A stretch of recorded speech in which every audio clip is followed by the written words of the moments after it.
Let me show you two numbers. Same amount saved every month. Same investment. Same return. One person starts at 25. One person starts at 35. That 10-year difference, just 10 years, produces a gap at retirement that will genuinely change how you think about every single year you wait to start.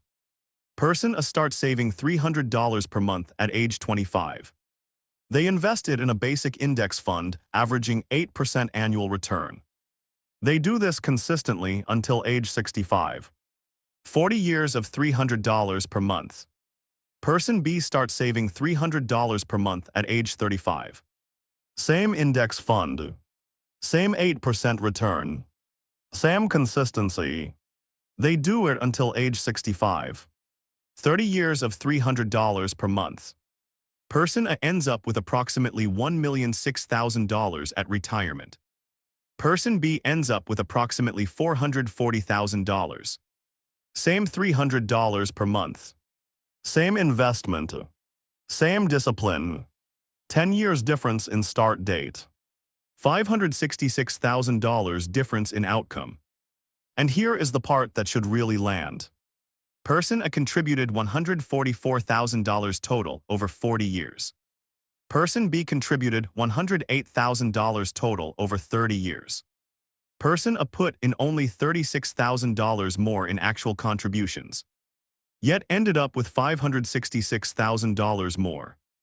That $36,000 extra in contributions generated $530,000 in additional wealth, because the money had more time to compound. That is the math of starting at 25 versus 35. And that math is not theoretical. It is the most reliable force in personal finance, and the one most people in their 20s are accidentally ignoring while they wait for a better time to start. Welcome back to my channel. Let's break down exactly what this means, why it works, and what to do about it. Hit subscribe if you want to keep seeing the financial math that actually changes outcomes. Let's get into it. Most people have heard that compound interest is powerful. Almost nobody actually understands the mechanism well enough to feel the urgency it should create. So let's build the understanding from the ground up. Simple interest is straightforward. You put $1,000 in an account at 8% interest. You earn $80 per year. Every year you earn $80, linear. Predictable is boring. Compound interest is different. You put $1,000 in an account at 8%. Year 1, you earn $80. Your balance is now $1,080. Year 2, you earn 8% on $1,080, not on $1,000. That's $86.40. Your balance is $1,166.40. Year 3, 8% on $1,166.40. That's $93.31. Balance $1,259.71. You are earning interest on your interest. And in the early years, the difference is small. But the mechanism is exponential, meaning it accelerates. The growth in year 30 is not similar to the growth in year 3. It is dramatically larger because the base it's growing from is dramatically larger. Here is the illustration that makes this click for most people. The $300 per month investor who starts at 25, let's track what their money is doing by decade. By age 35, they have contributed $36,000, and their account has grown to approximately $54,000.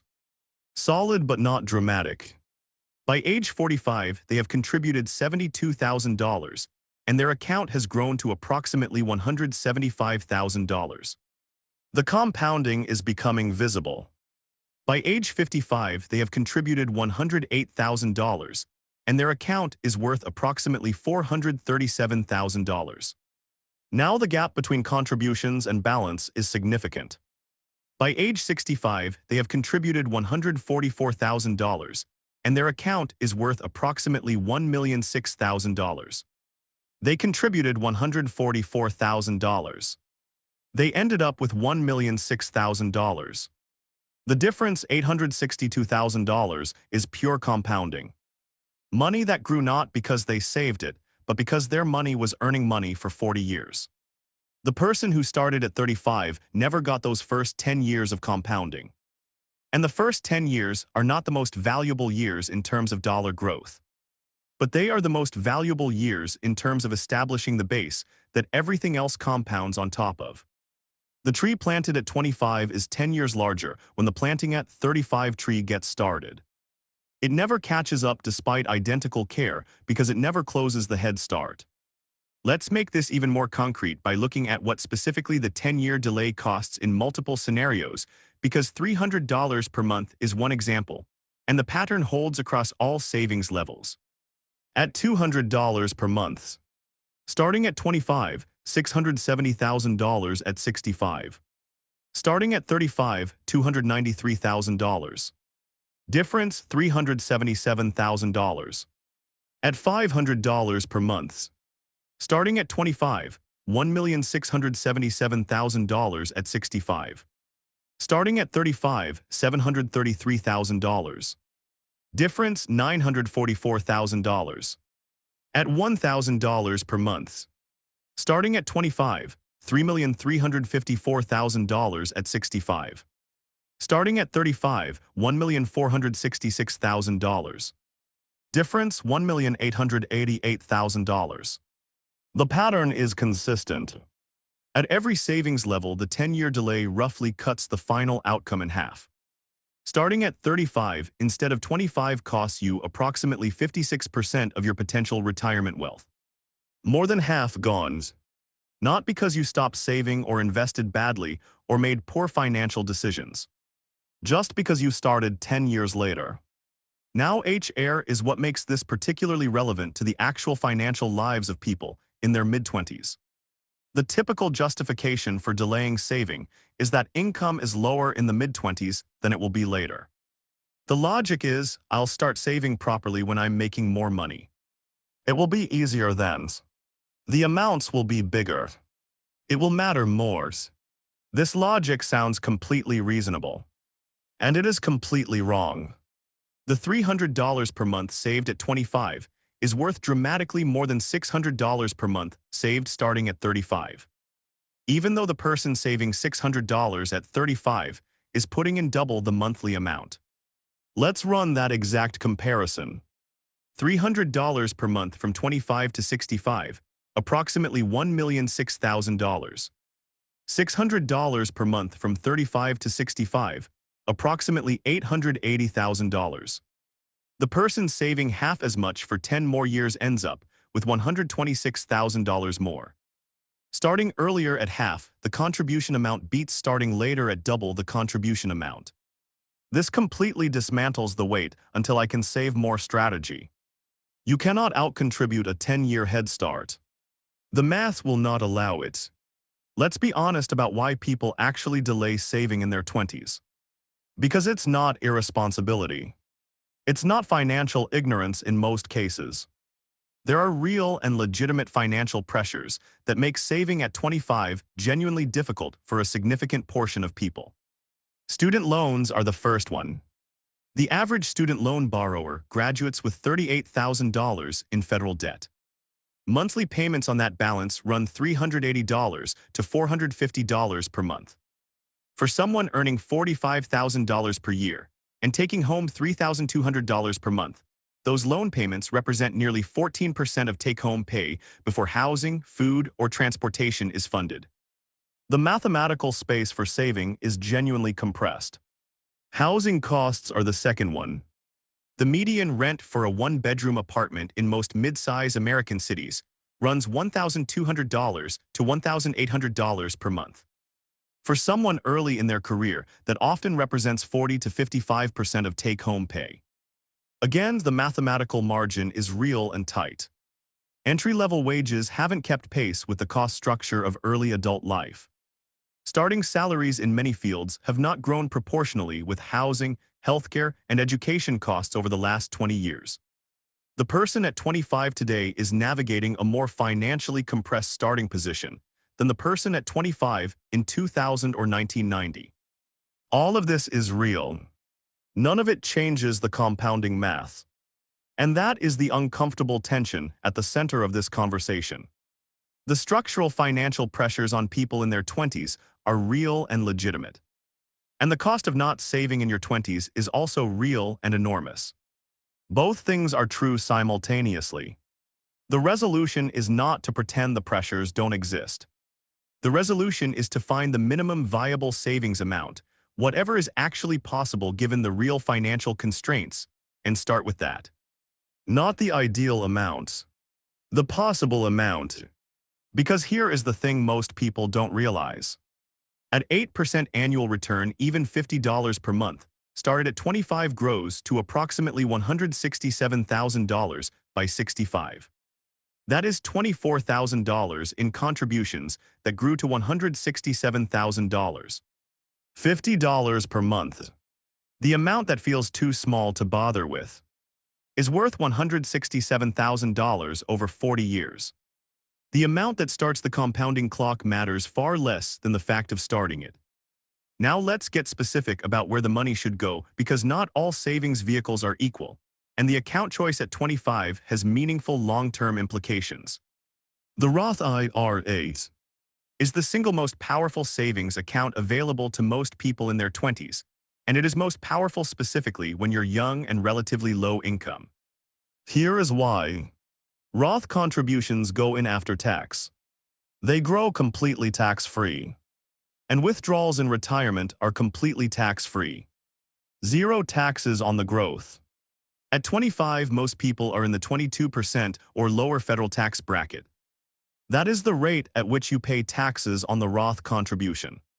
You pay the low rate now. You harvest the entire compound growth tax-free forever. $300 per month growing to $1,006,000 in a Roth IRA means $1,006,000 that you owe zero federal income tax on at retirement. The same $1,006,000 in a traditional 401k, where contributions go in pre-tax and withdrawals are taxed, might generate a $201,000 to $271,000 tax bill at retirement depending on your rate. The Roth account generates zero. The difference is $201,000 to $271,000 in additional wealth from the same contributions, simply because you chose the right account when your tax rate was lowest. If your employer offers a 401k match, take the full match before anything else. Every dollar of employer match is an immediate 50 to 100% return on your contribution. Nothing beats that. Contribute enough to capture the full match first. Then fund your Roth IRAs. Then go back to the 401k with any additional savings capacity. The order matters. Match first, Roth second, additional 401k third. This sequence captures the highest guaranteed returns in the right tax-advantaged wrappers for a young saver. Let's talk about what the 35-year-old starting position actually looks like in practice, because this is the situation a significant number of people find themselves in, and the message here is not despair, it is urgency. If you are 35 and have minimal retirement savings, the math has changed, but it has not made building wealth impossible. It has made urgency non-negotiable. Here is what the path from 35 looks like with serious action. If you can save $800 per month starting at 35 at 8% annual return, you end up with approximately $1,173,000 at 65. That is a comfortable retirement. It requires $800 per month, which is roughly $9,600 per year, but it works. The 25-year-old achieves the same outcome at $300 per month. The 35-year-old needs $800 per month to match it. That is the price of the 10-year delay. The 35-year-old also has some advantages the 25-year-old typically doesn't. Higher income in most cases. More financial clarity, knowing what matters to you and what doesn't. Reduced lifestyle experimentation spending. More focus. These real advantages can be weaponized into a higher savings rate that partially compensates for the lost decade. What the 35-year-old cannot do is save their way back to the same outcome as the 25-year-old at the same contribution level. That ship has sailed. But what they can do is save aggressively enough to build real financial security by 65 if they start now and treat it with the urgency it deserves. The worst thing a 35-year-old can do is respond to the lost decade with resignation rather than urgency. Every additional year of delay from 35 makes the monthly contribution required to reach the same retirement outcome larger. At 35, $800 per month required. At 40, $1,200 per month required. At 45, $1,900 per month required. The number keeps growing, and income growth alone cannot keep pace with the compounding cost of further delay. Let's get practical and specific. Here is what you actually do. If you are 25 right now, the only action that matters is starting. Not optimizing. Not finding the perfect amount. Not waiting until you're earning more, starting. Open a Roth IRA today. Fund it with whatever is actually possible.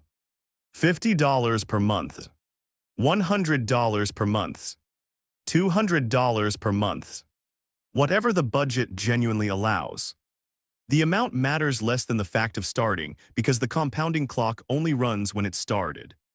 The specific setup. Open a Roth IRA at Fidelity, Vanguard, or Schwab. Takes 15 minutes. Minimum investment at most of these platforms is $1 to start. Choose a total market index fund, Fidelity Zero Total Market, Vanguard Total Stock Market, Schwab Total Stock Market.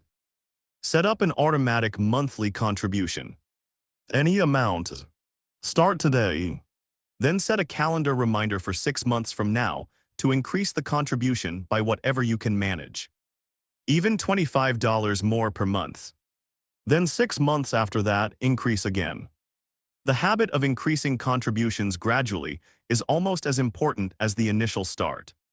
If your employer offers a 401k match and you are not capturing the full match, you are leaving free money on the table every single paycheck. Before any other financial decision, capture the full employer match. It is the highest returning financial action available to most employed Americans, and it compounds with the same force as everything else we've discussed. If you are 35 and starting now, the urgency principle applies with additional force. Calculate a realistic savings target that gets you to financial security by 65. Work backward from the targets. Find the monthly amount required. Then build your budget around funding that amount as the non-negotiable first allocation from every paycheck. Not what's left after other spending. The first allocation. At 35, the savings rate that produces retirement security is probably 15 to 20% of gross income. That is a real number that requires real prioritization. But the alternative, continuing to delay, makes the required rate larger every year. At 35, the urgency is real.